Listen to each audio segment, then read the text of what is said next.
ESPN 94.1 FM and AM 930 present The Drive. Elmore deep, left side, brilliant, good! From 30 feet, John Elmore! The Drive with Paul Swann. Welcome in. It is the Tuesday, June 5th edition. Your drive starts now here on ESPN 94.1 FM and AM 930. I'm your host, Paul Swann. Today on the program, we're going to recap Game 4 of the Stanley Cup Finals. We got Matt Gajtka joining us from Pittsburgh Hockey Now. Also, we're going to talk to Marshall Thundering Herd junior catcher Reynaldo Pastrana. He's just one of 3 finalists for the Johnny Bench Award, so we're going to talk to him a little bit later on in the program. And, of course, take your phone calls at 877-420-TALK, 877-420-8255. And, of course, when we talk to Matt here in a few minutes, we'll really get into what happened last night. Washington just rolled over Vegas 6-2. Game 4. We've got Game 5 guaranteed because they split the first 2 games in Vegas, going back to Vegas. But you got everybody score on this game, including TJ Oshie. He had a great game. It was an all-out team assault, blitzkrieg style on Vegas. Vegas just seems lost their mojo. So we're going to talk to Matt a little bit about that. Braden Holtby, 28 of 30 shots, saves. Only let 2 in. Pretty good. Another interesting story today. Oliver Luck is leaving his position as NCAA Executive Vice President. He's going to become the commissioner and CEO of the XFL. Now, I bet you're wondering, why would you leave a cush job like NCAA Executive Vice President to become part of the XFL? It's a league that you're basically building from scratch. Here is what he said. He said, the XFL will be a labor of love as I get to combine my experience as a player and executive. He said he was thrilled to have the unique opportunity to reimagine the game that has been a constant in his life for 40 years. That's a pretty bold move. And, of course, he's going to be working with Vince McMahon, and he's obviously going to have a huge role in shaping what this new professional football venture will be. I just don't know if it's the right choice, unless you're just getting a pretty good paycheck. You're getting paid, you're going to have money, you're taken care of, and then maybe you're just doing it for the challenge. There are some guys who just need a new challenge. He's at West Virginia for a while, then he leaves. And now he's leaving again. Great job, I would think, at the NCAA. He's leaving there. Yeah, he also has some familiarity. He was involved with NFL Europe for many years. He's got familiarity here. He could run a sports league. He's got the skill set. I'm just curious, why at this time would you take on this challenge? I don't think that means there's anything going on at the NCAA or there's any dissatisfaction. He pretty much echoed that himself. No dissatisfaction, just a great opportunity here. And he seems to be on the same page with Vince McMahon. So whatever that page may be, those guys seem to be getting along. And he's going to be shaping the XFL. Now, I'm going to watch. I can't tell you how long I'm going to watch this thing, but one, Vince McMahon's behind it. At least I'm going to get entertained for a little while. I can't say how long, but there'll be some entertainment factor here, too. I think after the first go-around, it was really sobering for him. It was truly a experience that, you know what, a lot of people wouldn't have taken that opportunity. Just to go out there, put yourself out there, put the time, energy, and money to go and try this. And he went out there, and it failed. I don't think it was complete disaster. The guy put himself out there, tried to put something new together. I give him credit for that. A lot of people won't do that. It's terrifying. Now, he had a lot of money to fall back on. Don't think that he was a sob story here. Trust me, he had some cash to fall back on. So, now they're going to try it again. They bring in Oliver Luck. He's trying to put together a real football league this time. I think the first go-around was more show than substance, even though they had some innovative ideas. They had some fun with that. Now we're talking about a competitor to the NFL possibly, or at least filling a void where the NFL's not. And there'll be cities that bid for this. There'll be a lot of people. And you know what? we've got multiple leagues in all sports. XFL might not be as big as the NFL, but you know what? Why not give it a shot? You've got minor league, of course, in baseball. You've got different hockey leagues. Most are minor league to the NHL. I'm not saying that's going to be the route for the XFL. It's not going to be minor league to the NFL. But USFL, I missed that. I remember it. There's some good football being played there. That was fun. So maybe you try to capture some of that. So Oliver Luck is going to be heading up that venture, going to be part of that. So I wish him luck there. Now, you know we've been following Conference USA's attempt to spice up the basketball schedule, try to bring a little bit more relevance to Conference USA, try to toughen it up, make sure that the top teams have got a better shot at getting into the NCAA as an at-large, try to get more than one bid. Sunbelt's now going to be jumping into this creative scheduling. Now, in 2019 and 20, they're going to divide into two 10-team divisions. They're going to be sort of like Conference USA, but there's going to be a difference. After each team has completed 16 games, the conference will then be divided into 4 pods, and those 4 pods will have 3 teams each. Pod A will be teams 1 through 3 in the standings. Pod B is going to be teams 4 through 6. Pod C is going to be 7 through 9, and Pod D is going to be 10 through 12.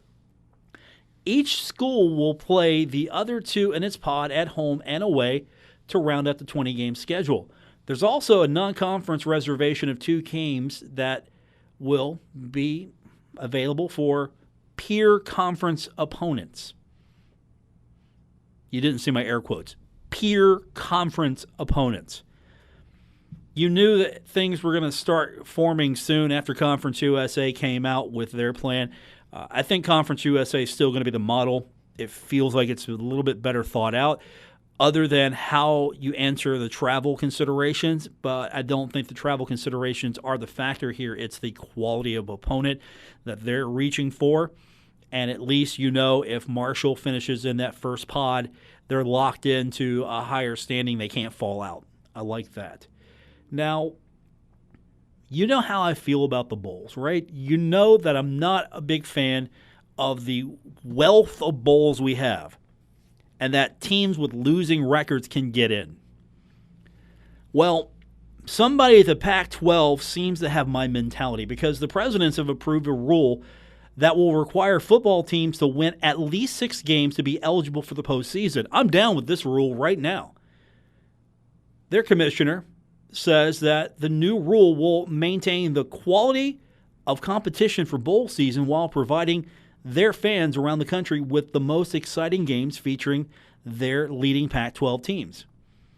Now, Washington State's football coach throwing out this, saying that he's kind of questioning the wisdom of the decision, calling it a solution searching for a problem.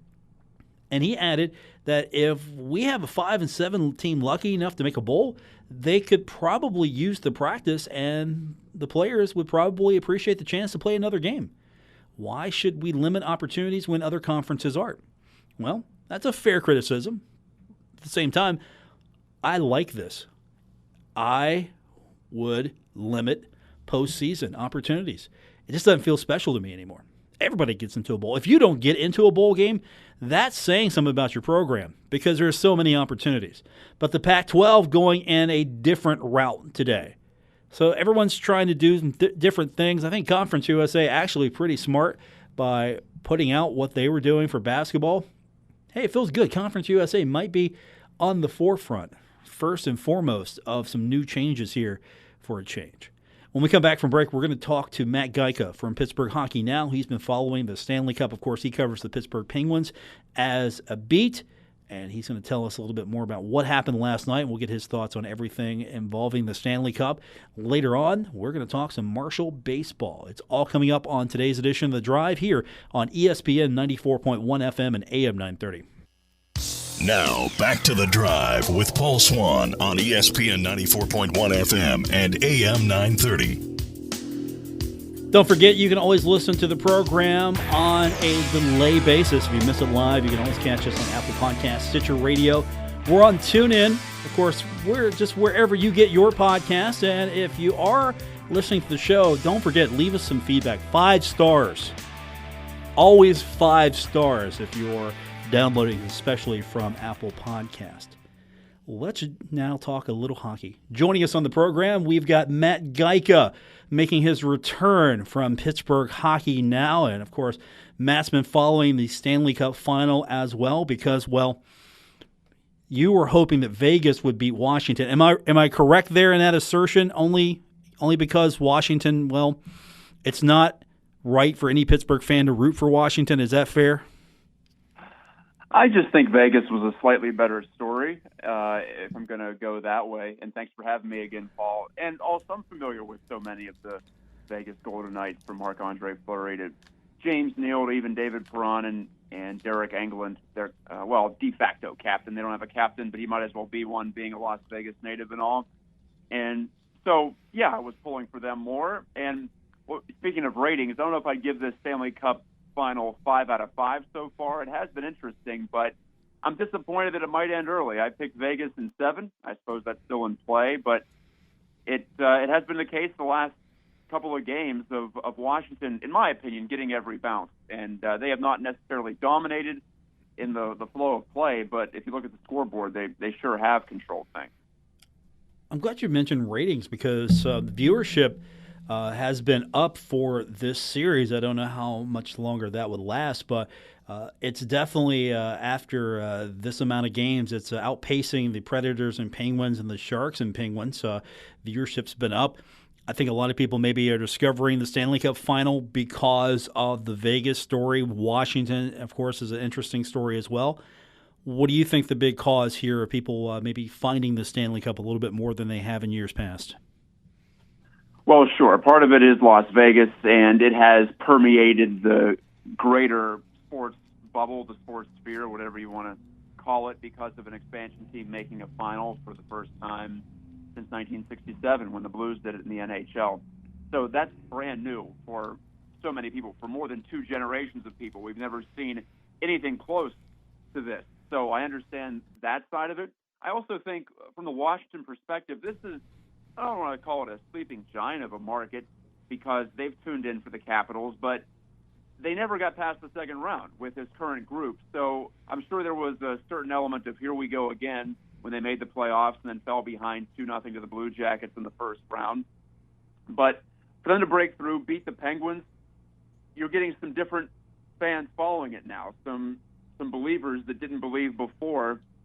And that's a huge market. We're talking top 5 in the country or whereabouts. So that's going to drive ratings to a great degree. And Washington fans in all pro sports haven't had a champion to root for, a championship season to follow since the Redskins in, 1992. So it has been, speaking of generations, more than a generation, no matter how you slice it up, for people from D.C., from Northern Virginia, that whole greater area. Yeah, Baltimore's won something with the Ravens, but if you're a D.C. sports fan, it's been a long time coming.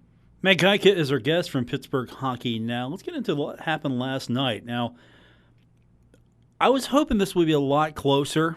I felt like this was going to go 7. Just like you, I was picking Vegas to win this, but last night kind of gave me reason for pause because 6-2, Washington just came out, really asserted themselves. Everybody scored. What'd you take away from that? I mean, you got TJ Oshie on the board, Tom Wilson. Of course, Holtby was outstanding in net. Are we seeing just the experienced NHL team, the guys who have been playing as a team longer and have more experience, even though their playoff history maybe wouldn't indicate that, finally taking over? All due respect to those who are saying that, I don't think that's the case. I just think Washington is taking advantage of its opportunities more than Vegas. And maybe experience comes into play there, but at the same time, the boys on the Capitals didn't have a lot of good experience coming into this season, and Vegas has certainly done well this playoff year. So I think that cancels out, and I look at last night's first period. The Knights dominated, especially the first 10 minutes. James Neal hits the post on a wide-open net. He's a goal scorer. He's arguably their best sniper coming into the season, at least he was. Maybe now that's William Karlsson, but he's one of your top 2 gunners. And if he can't put it into a wide-open 4x6 net, then perhaps that's a bad omen if you believe in those kinds of things. 3 more posts behind Braden Holtby. the goal frame has been kind to the Capitals netminder, in addition to him being very solid.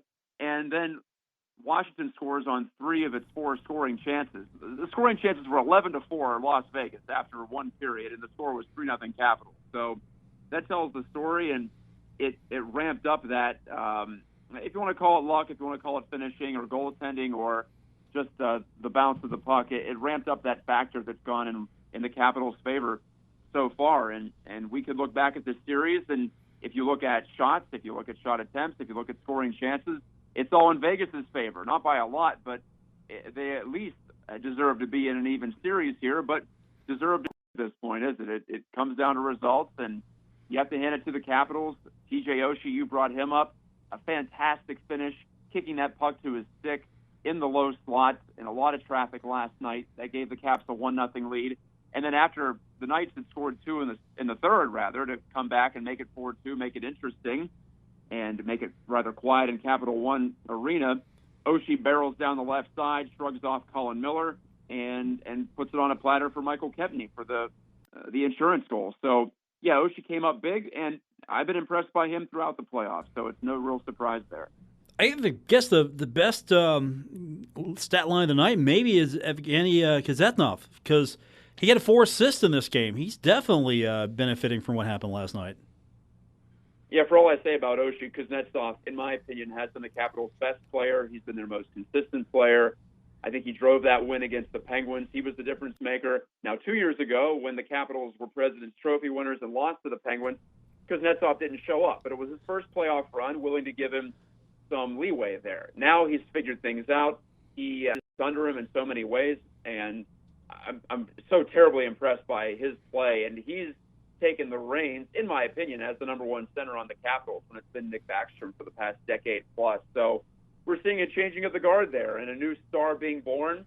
And unless Alex Ovechkin goes off at the end of this series, I would vote Kuznetsov as my Conn Smythe Trophy winner, and that would be history. Well, it would be history for either guy. If Ovechkin wins it or if Kuznetsov wins it, one of them is going to be the first Russian-born Conn Smythe winner, and Ovechkin on the verge of history as being the first Russian-born captain of a Stanley Cup winner. So either way, it's a great story. I don't mean to confuse people or ignore that with what I said in the opening moments of this interview here, Paul. I think it's awesome either way. And as I argued on Pittsburgh Hockey Now yesterday in a column, I think it's good for the Penguins and good for the rivalry because it spices things up, and it doesn't put the two teams on an even keel, but it at least makes this feud more legitimate. And for a while, it was starting to peter out with the Penguins always prevailing over the Capitals in the playoffs. So the Caps are 1 win away here. Not that it's over, but boy, this is the time for the big money players for Washington to finish this thing off. Because that's not, he might have been the guy with the stat line, but ultimately, if Washington wins the Stanley Cup, all of a sudden we look at the legacy of Ovechkin a little bit different now, and it's a little bit more pleasant of a reflection of his legacy with the Stanley Cup. Doesn't matter if he has 2, 3, or 4. The fact that he has one now, all of a sudden, things are a little bit better for him. Right. 1 is a lot more than 0. I'm not sure if 2 is a lot more than 1 in that case, so I agree with you there. And I don't agree with some who say, well, now this put him definitely in the Hall of Fame. He was already in the Hall of Fame. He's the most prolific goal scorer if you adjust for era, perhaps of any generation. He's right there with Wayne Gretzky and Maurice Richard and all these guys who have lit the lamp over the years. Mario Lemieux had a good goal per game pace, an elite goal per game pace. Mike Bossy of the Islanders in the 80s. Ovechkin is there at the very least even with those gentlemen because of the way that he's put pucks in the net. And I've been impressed by his mid-career lift that he's achieved somehow, whether it be adjusting his game, whether it be adapting to new line mates, or perhaps just continuing to stick with what's worked for him over the years. He is always a high-volume shooter, but I don't want to call him a plugger in any way. He puts a lot of pucks on the net. He puts a lot of pucks hard into areas where it's difficult to stop. So he's the quintessential goal scorer of this era. And for me, it was no doubt, as of maybe even 2 years ago, that he was going to make the Hall. He might make 800, 900 goals. He might be, forget era adjusted, he might be the most prolific goal scorer ever. You don't even have to say, well, this is the more defensive era, so we have to give him a bonus. he might not even need that depending on how long he plays. So he's in that spot for me already, and he was already a legendary player. But as we know, the team credentials burnish someone's resume to a different degree. And I admit, even if I'm looking at him individually, I think about him differently now that I've seen him throughout his career. He's been a good playoff performer, but now we get to see it for an extended stretch, for 2 months, him doing this. And it just gives all of us who don't watch the Capitals every day a greater appreciation of his talents. And that's a good thing, no doubt. It feels like also the argument's different when it comes to hockey compared to NBA. Everyone's talking about who's the greatest in basketball, LeBron James, Michael Jordan. You don't have that level of argument when it comes to hockey players because it feels like greatness is recognized. The Stanley Cup helps elevate that greatness, but already we recognized Alex Ovechkin as one of the greats, and he definitely has the resume to back it up. Doesn't need a championship for us to appreciate him as a player, but again, it does help. I've said this a lot this spring on my radio show and on shows like yours, Paul. Basketball is so different. It's hard to compare, especially in terms of the individual versus the team. And with LeBron, it wasn't entirely fair before he won a championship to say that he wasn't even coming close to greatest of all time status. But you have more influence over a game as a star in basketball, as any single player in basketball. But you can force feed the ball to LeBron every possession down the court if you want, if you're the Cavs, to give yourselves the best chance to win. It doesn't work that way in hockey. The bounces of the puck are different. It's tougher to navigate defenses. You only play maybe a little more than a third of the game these days, close to a half if you're a defenseman. But if you're a forward, it's like 20 minutes a game that you're out there and can have an impact, as opposed to nearly every minute of every game if you're a star in the NBA especially. So there are key differences there, and that's why in basketball it does make more sense to tie legacy to team accomplishments. But in hockey, I'd argue in football too, you have a guy like Dan Marino. Yeah, the quarterback's the most important position, but he can't do it all. He can't both throw and catch his pass, and you see a similar type of a phenomenon in hockey. I'd argue in hockey it should be the most team-oriented adjustment that we make here, just because of how random the sport can be at times. Yes, quality tends to win out over the long run, no matter the sport, but less so in this sport. And that can be more frustrating if you are a fan of stars influencing the outcomes, or if you're a team like the Penguins have been that has more than its share of stars. Or it can be more enjoyable if you like your sports to be more about the team and more having everyone getting a chance to contribute. But definitely hockey and baseball, with the way that the lineup works and starting rotations work, are the two sports where a player can be truly great without needing that validation of a deep playoff run or a championship. Matt Gajtka is our guest from Pittsburgh Hockey Now. Matt, where do we go from here? Game elimination time is up now, so we are coming up on Game 5, 6, and 7. Does Vegas make the 3-game run here, or is this one almost over? I don't know about the 3-game run. And in fact, if you're a betting person, you're only getting 5-1 odds in Vegas. Ironically, the odds aren't too friendly for you to make some money there. Traditionally, in the history of the NHL, teams have come back from 3-1 to win about 10% of the time. And so 5-1 doesn't quite give you enough value there if you are looking to lay some money down. But I would not be shocked if it happens, just because, like I said, Vegas hasn't embarrassed itself. You could say maybe at the end of this past game, it got out of hand, and it did. But they've been right there with Washington. And if a couple more of these pucks go in, if maybe Marc-Andre Fleury makes 1 or 2 spectacular saves at key points of these games, then it could easily go the other way. That being said, I'm not going to pick that to happen. I'll pick Washington to win the Cup, but I think it at least goes to Game 6. And I think you see a huge Vegas push, as you would imagine, on home ice coming up here on Thursday night. And for once, for the first time since Game 1, which seems like an eternity ago now, it all pays off for them, and they do convert. And they give those fans who've had so many outstanding moments to cheer for in their first year as fans of an NHL franchise. I think this team gives that group one more win to celebrate here before I'm going to go with the Capitals in 6 at this point, just because of the law of averages and the fact that this series has been relatively close no matter what you might look at. Matt Gajtka from Pittsburgh Hockey Now. Before we let Matt go, of course, you're not done on Pittsburgh Hockey Now. You just don't close up shop when the Penguins are no longer playing. You've been at it every day. Well, yeah, myself, and I give a lot of credit to my co-owner, Dan Kingerski. He's been firing off the analysis, and I mentioned the column I wrote about the Capitals, and if they win, does it actually help the Penguins in some odd, perverse way, some might say. So, yes, we're still rolling away here. Shelley Anderson, in fact, just posted a story about former Penguin Joe Vitale and his struggles with post-concussion syndrome. I'd suggest everyone listening go take a look at that. That applies across sports, whether it be football or basketball or baseball or soccer. Concussions are part of the general scene for sports, if you follow or if you play. So we have that there, still continuing the reporting. We are trying to stay on top of the Phil Kessel situation, whether he gets traded or not. It seems like the Penguins are definitely fielding offers on trade talks there. So it's all at PittsburghHockeyNow.com. The draft is coming up. That's typically when a lot of deals get made. And with Jim Rutherford in charge, we know he likes to, if not tinker, then make a big move. I'm not sure which way he might go, but I'd suggest continuing to follow it for the next couple of weeks as we build up to the draft in Dallas, and then free agency starts on July 1st. So that's not too far away. You're going to be at the draft, right? Front row, center? I don't know about front row, but yes, we will be there for PHN. And looking forward to that. I've never been to the Lone Star State, believe it or not, in all my travels in this business. One I have yet to check off. Matt Gajtka from Pittsburgh Hockey Now. Matt, good catching up with you. Thanks for doing this, and we'll talk to you soon. Well, Paul, it's always good to be with you. Good to be on the air in West Virginia once again. And like I said, looking forward to at least 2 more games. We'll see how it goes, but I appreciate you bringing me on all season long. That's Matt Gajtka. Pittsburgh Hockey Now is the website. When we come back from break, we're going to talk a little Marshall baseball. We have got let's put it to you this way. One of the biggest names ever in baseball is Johnny Bench. Now we have a Johnny Bench finalist joining us on the program.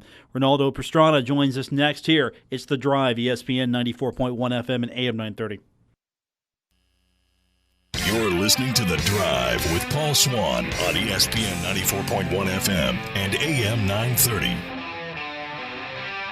Don't forget, you can keep up with us on Facebook. All you have to do is search and then like The Drive with Paul Swann. Of course, you can also follow me on Twitter. I'm at Paul Swann. Welcome back to the June 5th edition. It is The Drive on ESPN 94.1 FM and AM 930. And, of course, this is like Christmas for a lot of baseball players right now. Of course, the draft's going on. Also, we're starting to see some of the postseason awards come out. And we got the good news that Marshall Thundering Herd junior catcher Reynaldo Pastrana named a Johnny Bench Award finalist. Well, he's with us now on the program, and first of all, congratulations. That's a big deal to be named a finalist for any award, especially the Johnny Bench Award. Yeah, I mean it's a blessing, man. I didn't know I was gonna get in it till yesterday. It was there's a lot of talent on that board, you know. What do you know about Johnny Bench? I know a lot of people, growing up my age, we're all big Johnny Bench fans, just growing up with him in that era. Someone who's a little bit younger, when you hear you're a finalist for an award, that's great, and you hear it's Johnny Bench. What does that mean to you? I mean, just getting put under the same name as Johnny Bench it's an honor, you know. I mean, I'm a little younger than Johnny Bench era, but I mean, just hearing great things. My grandfather, my father, they used to watch him play back in the day, and I mean, it's just a great honor. And Johnny Bench, of course, one of the greatest catchers to ever play the game. Just a blessing, man. Was he somebody, as you were growing up, you look back on, or did you have someone else who was more of an influence on the way you play your game today, or you wanted to be like? I mean, I like to base my game off of Yadier Molina from the Cardinals. That's always been a big inspiration for me. But I mean, Johnny Bench, he's like I said, he's one of the best to ever do it. But I've seen video of him play before, but I've never really seen him in a game. So it'd be hard to imitate some of his styles. But I mean, nowadays, just watching Yadier Molina all the time, and that's who I really look up to. But I mean, Johnny Bench is just one of the best to ever do it. Now, you're a finalist, which is a great honor in itself, and hopefully you're going to walk away with that. But even if you don't, the future's so bright for you right now. Just looking at the season you had for Marshall, you led Thundering Herd baseball in batting average, runs, hits, home runs, RBI. Your slugging percentage, you were pretty amazing as a catcher, 17 of 37 runners attempting to steal against you, did not have success. Talk about, if you will, your game this year and just what was it about, how it felt out there just to elevate your game so highly this year. I mean, it all starts in the off season and just training hard and working towards your weaknesses and improving your strengths.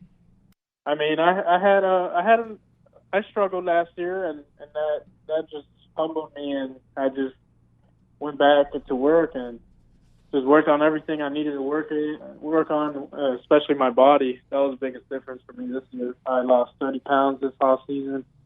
Just quicker with my movements, trying not to get tired throughout the year, especially catching so many games. So that was a big part for me, is just working out in the off season, eating right, getting healthy. So that was the biggest part. And I mean, it showed throughout the year. I mean, I was pretty consistent catching games, trying to stay healthy, and I did a good job with that. Now, your numbers were good enough to get you to Conference USA's first team, another honor for you, and that's really saying something, because I'm pretty sure it's kind of hard to play for Marshall baseball. It's a tough conference to begin with, and maybe Marshall just doesn't get the respect that it should as a baseball team. And to make Conference USA's first team, that had to be a big thrill for you. Yeah, I mean, it's always a challenge playing at Marshall, especially not having a field, home field to call ours.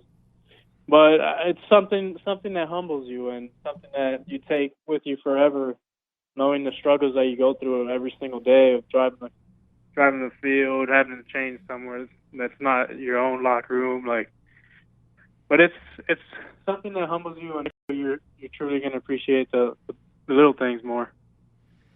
Speaking of getting to the next level, of course, we're all hoping that we see your name come up sooner than later. The draft is going on, and where do you feel that you fit in this draft? You think you've got a legitimate shot here? A lot of people think you do. I mean, I was talking to my advisor earlier today, and I was projected to go at this draft a little bit, and that's all right. You never know with the draft. It's a lot of talent out there, and a lot of teams need, and the teams needs. You never really know. It's never guaranteed unless you're a top two rounder. So we're just waiting and seeing. I mean, just trusting the process. Just another opportunity that arises. Do you have anywhere you would love to end up? I'm sure any team that takes you, you're going to be happy with, but is there a particular team that you're hoping that, okay, maybe they'll call me up and I'll get to go live a dream come true? I mean, anywhere I go, it's going to be a dream come true. And I don't have one particular team. I just want to be on a team that I can help win and hopefully get to the big leagues sooner than later. With everything that's happened at Marshall in your career, if you would talk about Coach Wags, he has this ability to, with very little resources, help elevate players to the next level. How has he helped you improve your game and put you where you have a real opportunity now to take it to the next level? I mean, Coach Wags has been a big part of my success. I mean, he's pushed me ever since I was a freshman. I mean, coming in, I wasn't very, very physical. My body was not right, and we just went to work, and he's been a really big part in my success. Like I said, he's been an inspiration. Honestly, the way he handles his situation and stuff. I mean, we've gone along ever since I got there. Obviously, you didn't come to Marshall for facilities. You came because of people and personnel. And would you have done it over again if now going through it? Would you have gone somewhere else, or were you pretty happy with the way things turned out for you so far at Marshall? I mean, a lot of guys say that they'd do something else, but I mean, I'm happy with my decision. I mean, I got there ever since I was a freshman. I was treated right, and I was put in the position to be one of the best to ever come out of there. And I think I've done a good job throughout my years there, and I like to thank the coaching staff as well, because they've been a big part of it. Joining us, I definitely go ahead. I'd definitely do it again if the situation arrives again. Joining us on the program, Marshall University Thundering Herd junior catcher Reynaldo Pastrana. So the draft is still a thing right now, and of course the postseason accolades for you, and you've gotten everything you possibly could so far out of Marshall. We talked about facilities and how important you think it is for the future of Marshall University for that to finally happen. I mean, you were able to elevate yourself, and obviously, again, you didn't come here for facilities, but just if you could, as a player, could you talk about how important that would be in the future for the next generation of Marshall players to see finally some progress on getting Marshall a true home field? I mean, it's not going to happen in my time there, and I expect that. But I mean, it'd be an honor just having a field, trying to. I mean, if I make it somewhere big, I'd definitely give back. That'll be the first place I think about, and I'm always gonna come back and be thankful for everything I've had, because they've treated me very right, and that's definitely a place that should have a field, it's just a grind. Going to Marshall is a grind every year. You've got classwork, of course, travel. You're always on the road, it feels like. But being on the road, I'm sure you've got a unique opportunity. Well, you get to bond with a lot of your guys, probably more so, and probably get to see some guys a lot more than you wanted to some days. I'm sure that was a fun adventure every time. Yeah. I mean, just being on the road all the time, it's a struggle with schoolwork and stuff. Since we have to play our games away from home, we have to take all our stuff on the road. But it's something you get used to throughout the years. Well, congratulations on being named a Johnny Bench finalist. That's a huge honor in itself, and there's a lot of people talking about you, and hopefully the next level is going to be right there waiting for you. And if baseball doesn't work out for you, what's next for you? Have you thought that far yet? I haven't gotten that far yet. Baseball's my livelihood, and hopefully I can do something with it. But if not, I'd get on that really quick. And my father is a big part of my life, and he's very successful. So I'd probably go in his direction. Joining us on the program, Marshall Thundering Herd junior catcher Reynaldo Pastrana. Thanks for joining me today. I appreciate you doing this. Good luck. I hope we're talking about you making it with the team real soon, and I hope here in a few weeks we're talking about you being a Johnny Bench winner. Let's see what happens. Hopefully. Congratulations. Good luck. Thank you. All right, we'll take our next break. We'll come back, and we'll open up the phone lines for you. 877-420-TALK, 877-420-8255. We got more on the way. It's The Drive, ESPN 94.1 FM and AM 930.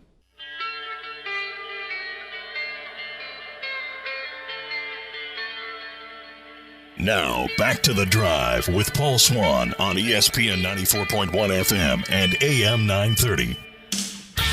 To be a part of the program, all you have to do is call 877-420-TALK, 877-420-8255 to be a part of The Drive here on ESPN 94.1 FM and AM 930. I'm your host, Paul Swann, and we've got a lot coming up in the next few days. Of course, we're going to see what happens with the Cavaliers. I think it's almost done for them, almost.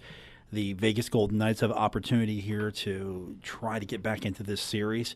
But with everything that's happening, I'm still wondering why we've gotten so political here with sports. And I don't want to go too deep into this, but LeBron, he's trying everything he possibly can to get this to a series and hopefully win the championship.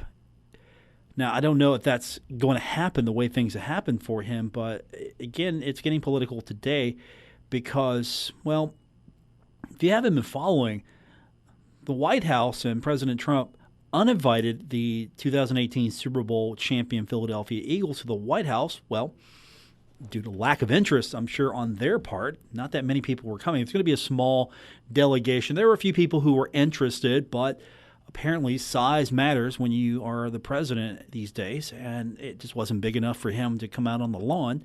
So that was canceled. That was rescinded. And now this came up during interview time, and LeBron James weighed in on this. And LeBron is not shy. It doesn't matter if he's winning or losing. He knows that people are paying attention. And LeBron said that neither his Cleveland Cavaliers nor the Golden State Warriors would accept the visit as winner of the NBA Finals. He said that, I know no matter who wins this series, no one wants an invite anyway. It won't be Cleveland or Golden State going. And that's what he said during a news conference today. I think the rescinding of the Eagles' invitation maybe did more harm than good. It's not good optics anyway. I mean, there were a few people who wanted to show up that were going to come as the Eagles representation, and the White House learned, not that many people were coming, not that many players were coming. There were a large group that decided, look, we're not coming. And NFL Network reported that less than 10 players were expected to attend. I think the best way to handle this would have been just, okay, let those players come. It's a low-key affair. Congratulations, you won the Super Bowl. Then here it is. It's over with. But I remember a long time ago, I'm not that old of a fan compared to some, but it was a big deal. And I'm sure it was a big inconvenience as well, but always when something major happened, a major sports milestone maybe, or winning a championship, that it had a little bit more weight when you got the invitation to the White House. The politics weren't getting in the way of sports, it felt like, at that time. And, of course, the NFL is really right now not the favorite of the president, the way that he's been attacking the league and bullying the league and using it for his own causes, right, wrong, or indifferent, however you may feel here. But the whole White House visit, I think, might just go away. If not in this presidency, it's probably going to get phased out eventually, because right now players don't seem to feel that there's any value to the White House visit. They've won a championship. That's what they're playing for, and that's what they're working for. And there's just no honor, or there's just no excitement to go and be validated by the White House. So we might see that phased out here eventually. I mean, on a slow news sports day, it's always neat. Hey, the champions are today at the White House visiting, and in the past, maybe it was a great opportunity for a lot of people to go to the White House. You're going to see a head of state. Doesn't matter the head of state party affiliation. Didn't matter. Love the guy or hate the guy. You'd always go, and there would be good representation. But I don't think this is going to be a exception. I think this is going to be the rule from now on here, that you might see this thing just phased out, at least in this administration.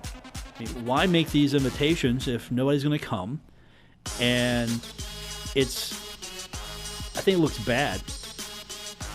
You invite someone to the White House and there's just no thanks, but no thanks here. Don't want to say it lessens the White House, because this is more of a response to the person in the party occupying the White House right now. But at the same time, I remember seeing Johnny Bench get the phone call from the president, and you see the president make that phone call, and of course nobody could hear each other because phone connections weren't that good.